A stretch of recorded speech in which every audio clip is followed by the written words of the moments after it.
ಸ್ಥಾಪನೆ ಆಗಿರುವಂತಹ ಹಿರಿಯ ಪ್ರಾಥಮಿಕ ಶಾಲೆ ಮತ್ತು ಹಿರಿಯ ಹಳೆಯ ವಿದ್ಯಾರ್ಥಿಗಳು ಮತ್ತು ಸಂಯುಕ್ತ ಆಶ್ರಯದಲ್ಲಿ ಇವತ್ತು ಉದ್ಘಾಟನೆಗೆ ಇವತ್ತು ಕಾರ್ಯಕ್ರಮವನ್ನು ಹಮ್ಮಿಕೊಳ್ಳಲಾಗಿದೆ. ಈ ಒಂದು ಕಾರ್ಯಕ್ರಮದಲ್ಲಿ ಜನಪ್ರಿಯ ನಾಯಕರು ಮತ್ತು ಬಂಗಾರಪೇಟೆಯ ನಮ್ಮೆಲ್ಲರ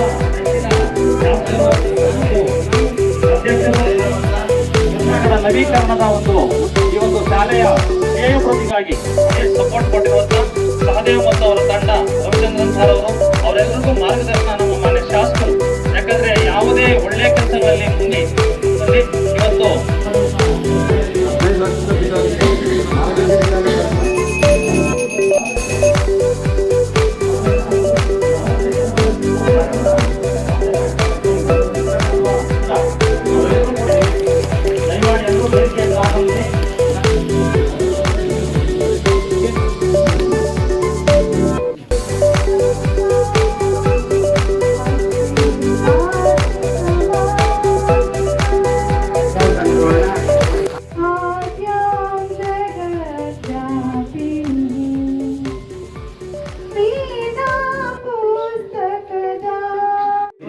ಮಂಜುಳಾ ಅಕ್ಕ ಅವರು ಪಿಡಿವಾದಿಯಾಗಿ ಎಲ್ಲ ಕಾರ್ಯಕ್ರಮಗಳು ಉದ್ಘಾಟನೆ ಕುಪ್ಪನಹಳ್ಳಿ ಇವೆಲ್ಲ ಕೆಲಸಗಳು ಶಾಲೆಯಲ್ಲಿ ಕೊಠಡಿಗಳ ಕೊರತೆ ಇತ್ತು.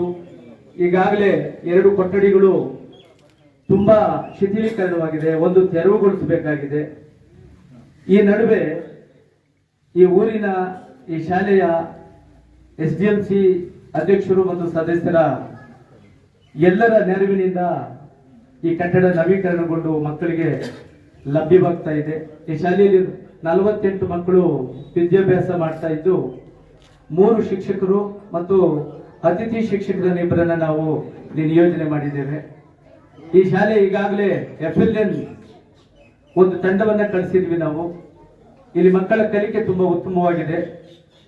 ಸ್ಪಷ್ಟ ಓದು, ಶುದ್ಧ ಬರಹ ಮತ್ತು ಸರಳ ಲೆಕ್ಕಾಚಾರವನ್ನ ಯಾವ ರೀತಿಯಲ್ಲಿ ಕಲ್ತಿದ್ದಾರೆ ಅಂತೇಳಿ ಈಗಾಗಲೇ ನಾವು 4 ಜನರ ತಂಡವನ್ನು ನಾವು ಈ ಶಾಲೆಗೆ ಕಳಿಸಿ ಪರಿಶೀಲನೆ ಮಾಡಲಾಗಿ ಇಲ್ಲಿನ 1ರಿಂದ 7ನೇ ಕ್ಲಾಸ್ನ ಎಲ್ಲಾ ಮಕ್ಕಳು ಕೂಡ ಸ್ಪಷ್ಟವಾಗಿ ಓದ್ತಾರೆ, ಬರೀತಾರೆ ಮತ್ತು ಸರಳ ಲೆಕ್ಕಾಚಾರವನ್ನ ಮಗ್ಗಿಯನ್ನು ಎಲ್ಲವನ್ನು ಕೂಡ ಇಲ್ಲಿ ತುಂಬಾ ಚೆನ್ನಾಗಿ ಕಲಿಸಿದ್ದಾರೆ ಶಿಕ್ಷಕರು. ಕರೆದಾಗ ಇಲ್ಲ ಅಂತ ಮನಸ್ಸು ಬಂದಿಲ್ಲ. ಯಾಕಂದ್ರೆ ಒಳ್ಳೆ ಕೆಲಸ, ಅನೇಕ ಕಾರ್ಯಕ್ರಮಗಳನ್ನು ನೋಡುತ್ತೇವೆ. ಎಲ್ಲಾ ಕಾರ್ಯಕ್ರಮಗಳು ಕೂಡ 99% ಸರ್ಕಾರಿ ಆಡಳಿತ ಕಾರ್ಯಕ್ರಮಗಳೇ.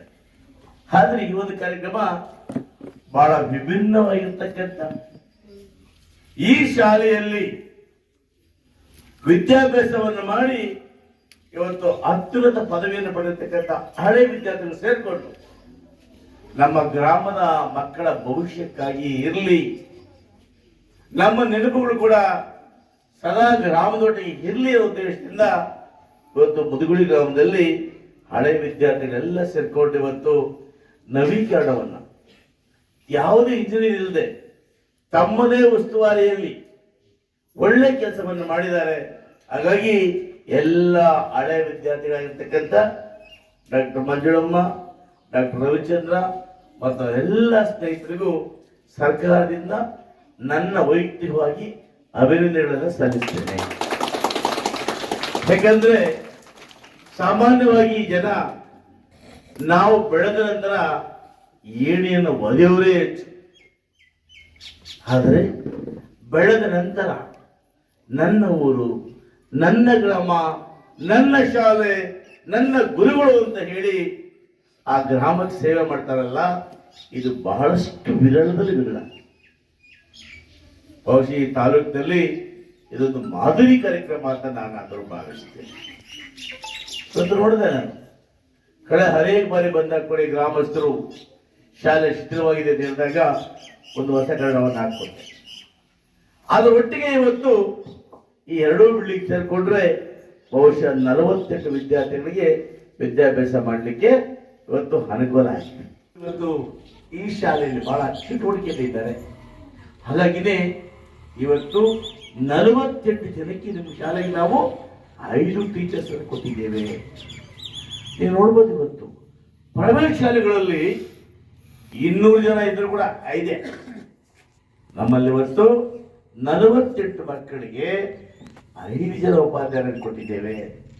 ಯಾಕಂದ್ರೆ ನಿಮ್ಮ ಮಕ್ಕಳು ಚೆನ್ನಾಗಿ ಓದಲಿ ಅಂತ.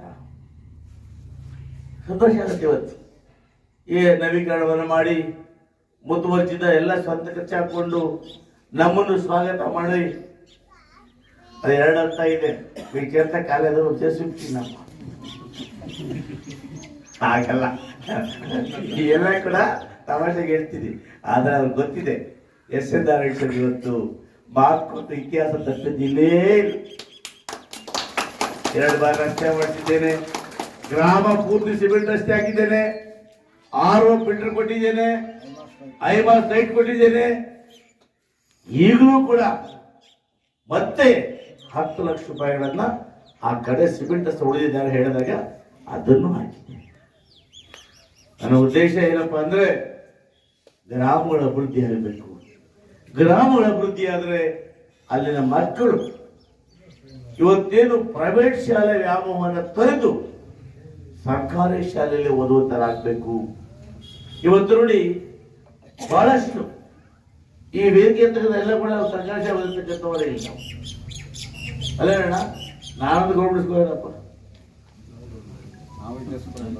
ಅಲ್ವಾ ನೋಡಿ, ಸಹದೇವ ಸ್ಕೂಲ್ ಅಂತ.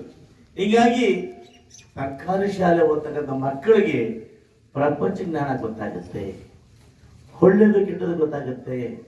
ಅವ್ರ ತಾಯಿಯಂದ್ರೆ ಹೇಳ್ತಾರೆ, ಆ ಟಿವಿಯಲ್ಲಿ ಬಂದ ತಕ್ಷಣ ಅಮ್ಮ ಸುಳ್ಳು BMS ತಕ್ಷಣ ಕಾಂಗ್ರೆಸ್ ಗೌರ್ಮೆಂಟು ಸಿದ್ದರಾಮಯ್ಯ BMS ತಗೊಂಡಾರು. ಅದು ಇಷ್ಟು ವರ್ಷದಲ್ಲಿ ಎಷ್ಟು ಗೊತ್ತಾ, 15 kg ಒಬ್ಬರಿಗೆ, 10 ಜನ ಇದ್ರೆ 1.5 ಕ್ವಿಂಟಲ್. ಅದೇನಮ್ಮ ಹಾಕ್ಸ್ಕೊಂಡ್ರೆ ಇಲ್ಲ, ಒಂದು ಗಂಟೆಗೆ BMSಗೆ ಬಯಸಿ ಗತಿಗೆ ಮಾಡಿ ಅಂತ ಪಂಚಾಯಿತಿ ಒಂದು ಒಳ್ಳೆ ಶಾಲೆ ಮಾಡಬೇಕು.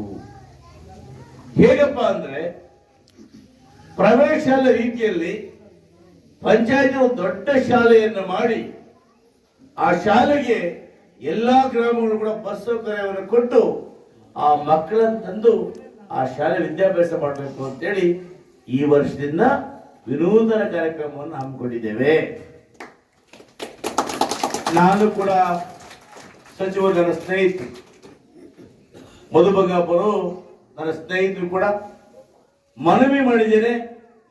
ನಾನು ಎಷ್ಟೇ ಕಷ್ಟ ಆದರೂ ಕೂಡ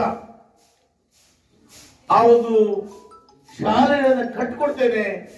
ನನ್ನ ತಾಲೂಕಿಗೆ ಕನಿಷ್ಠ ಪಕ್ಷ 20 ಶಾಲೆಗಳನ್ನ ಮಂಜೂರು ಮಾಡಬೇಕು ಅಂತ ಮನವಿ ಮಾಡಿದ್ದೇನೆ. ಬಹುಶಃ ಅವರು ಮಂಜೂರು ಮಾಡಿಕೊಟ್ರೆ ಎಷ್ಟೇ ಖರ್ಚಾಗಲಿ ವಿನೂತನವಾಗಿ ಒಂದು 5 ಎಕರೆ ವಿಶಾಲ ಸ್ಥಳದಲ್ಲಿ ಪ್ಲೇ ಗ್ರೌಂಡ್, ಕಂಪ್ಯೂಟರ್ ಎಜುಕೇಶನ್, ಒಳ್ಳೆ ಅಡಿಗೆ ಕೋಣೆ, ಇವೆಲ್ಲ ಟೀಚರ್ಸ್ಗೆ ಪಾಠ ಮಾಡ್ತಕ್ಕಂಥ ಎಲ್ಲ ಸೌಲಭ್ಯಗಳು ಕೊಡ್ತಕ್ಕಂಥ ಶಾಲೆಗಳನ್ನ ಖಂಡಿತವಾಗಿ ಕೂಡ ನಿರ್ಮಾಣ ಮಾಡ್ತೇವೆ.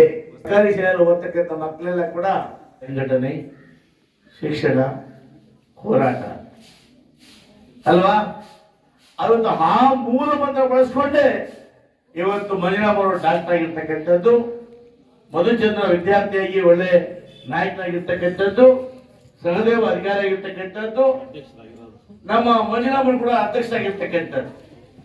ಮತ್ತೆ ಅಂಬೇಡ್ಕರ್ ಇಲ್ಲ ಅಂದ್ರೆ ಇವ್ರ ಅಧ್ಯಕ್ಷರು ಇಲ್ಲ, ನಾನು MLA ಇಲ್ಲ, ಇವ್ರು ಡಾಕ್ಟರ್ ಮೊದಲೇ ಸ್ಮರಿಸ್ತ. ನೀನು ಅಂಬೇಡ್ಕರ್ ಜಯಂತಿ ಹತ್ರ ಬರ್ತಾ ಇತ್ತು. ಹಾಗಾಗಿ ನಾವು ಒಳ್ಳೆ ಕೆಲಸ ಮಾಡಿದ್ದೀರಿ. ಇವತ್ತು ಅದೇನು ಹಳ್ಳೆ ಬಿಲ್ಡಿಂಗ್ ಇದೆ ಬೇಯೋಲೆ, ಅದನ್ನು ನಾಳೆ ಡೆಮಾಲಿಷ್ ಮಾಡಬೇಕು. ಅಲ್ಲಿ ಒಂದು ಕನ್ನಡ ಅಗತ್ಯ ಬಿದ್ದರೆ 5 ಲಕ್ಷ ರೂಪಾಯಿಗಳನ್ನ ನನ್ನ KLID ಇಂದ ಕನ್ನಡಕ್ಕೆ ಕೊಡ್ತೇನೆ. ಅದೇ ಕಾರಣಕ್ಕೆ